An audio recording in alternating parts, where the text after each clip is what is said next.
How many of you have heard the idiom, like he said also, that behind every successful man, there is a woman? How many of you heard that? Good. Now, my job today here is to make you rethink about this quote. Because every time I hear it, that behind every successful man, there is a woman, one word sticks out like a Thor sum. Behind? Where? While a man is taking an award, behind, like backstage? Or she's handling the lights, handling the operations? Where behind? And why behind?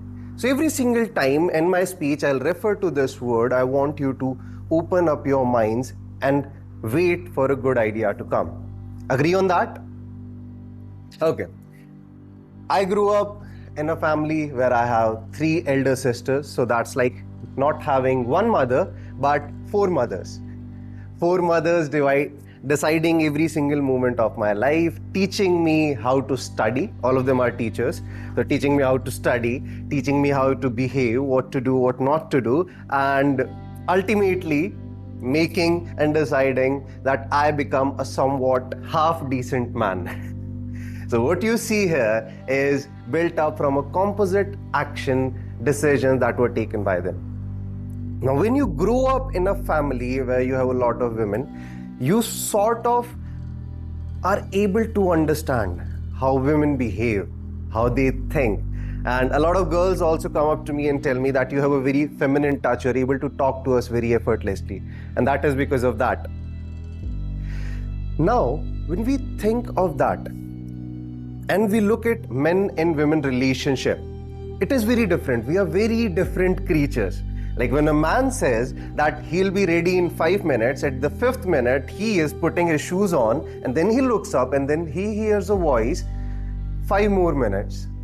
And then he realizes, I should not have put my shoe on right now. That means you still have time to rethink your entire life decisions.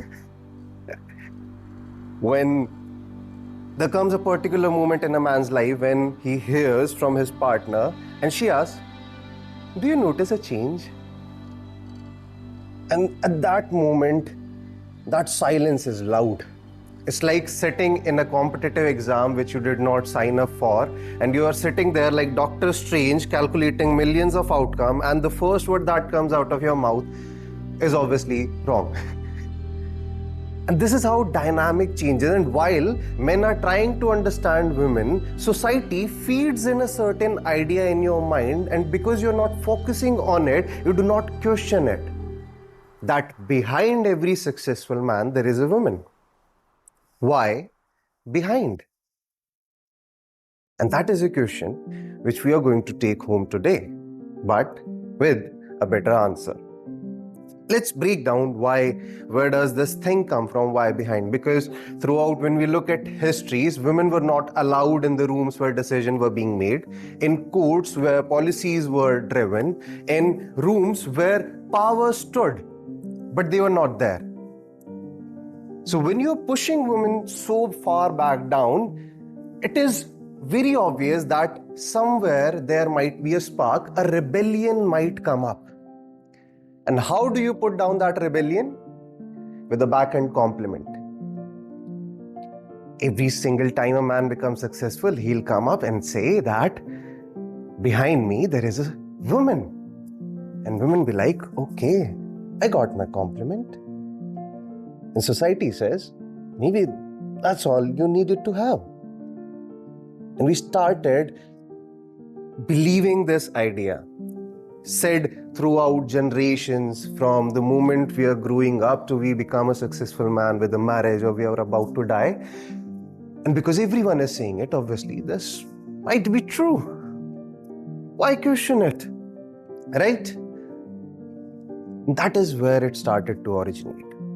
Women always had the capabilities, the intelligence, the thought that needed to drive any change in the society, but because they were put down with a compliment, they were never given that opportunity. And in our mythology, you can say, or culture, you can say, there is one very good idea which should have passed on through generation but was not. And that is the concept of Ardhanarishwar. Half Shiv, half Shakti. Not two forces competing with each other. Not one force in the front and one force in the behind. But two forces, very powerful on its own, complementing each other. The masculine energy and the feminine energy. Because society, the world's good corporations, we need someone with strength but with compassion. We need someone with ideas that is very rebellious but someone with empathy as well, at what it is going to create in the society. But we never took a step back to understand why behind. And today when I'm speaking here, I can see a lot of people are connecting with this idea and they feel like maybe there is a bit gist of some epiphanies lying down on this quote. So where is the world headed and where should we take it? I think every single time we look at a man who is successful, because women were not at position of power for histories, we know that the impact that was created by women were inside families, inside homes, inside rooms where they were able to portray those values, because we learn our first lessons from women. The lessons of sacrifice, the lessons of discipline, like even if it's a holiday or a festival where everyone is supposed to enjoy, that is the hardest day for a mother. Where she'll have to wake up at the earliest moment until everyone is about to settle down. She'll still be working because at the evening will be like, ek chai ho jati to. She should have enjoyed too, right? So I think we have reached to a stage where when we look at someone say that quote, the thing that should come to our mind is, behind every successful man is a woman who was not supposed to be kept behind. And it's time we make a change that we can proudly say we are building a world that beside every successful woman, there is a man also.